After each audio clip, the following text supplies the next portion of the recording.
Now this might sound a bit strange for courage, but this lending library here has a CD series by Skip Ross.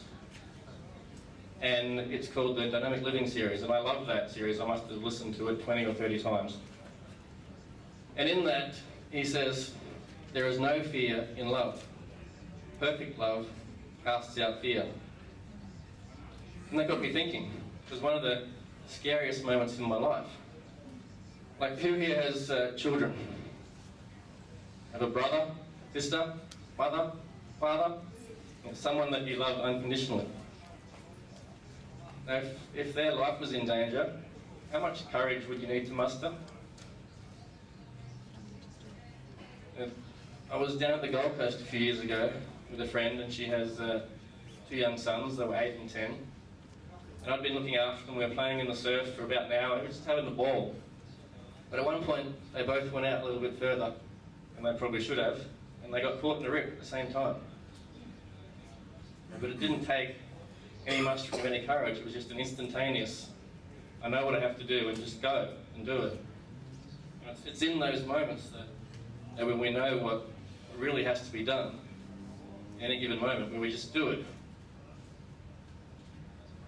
But I was wondering, well, how in the rest of our lives, when we don't have that urgent motivation to do what we know needs to be done, how can we lead ourselves in the right path?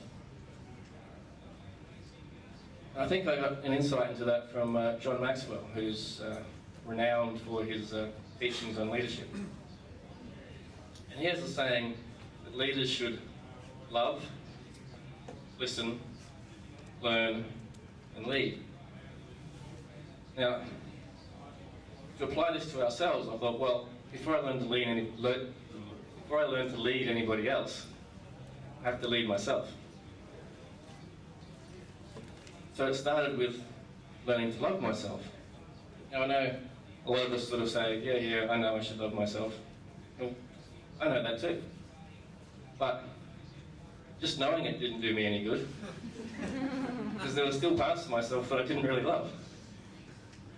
Now in the recent death of Whitney Houston sort of really highlighted that to me. I mean, like, she's famous for her song, the greatest love of all was, learning to love yourself. It's inside of you.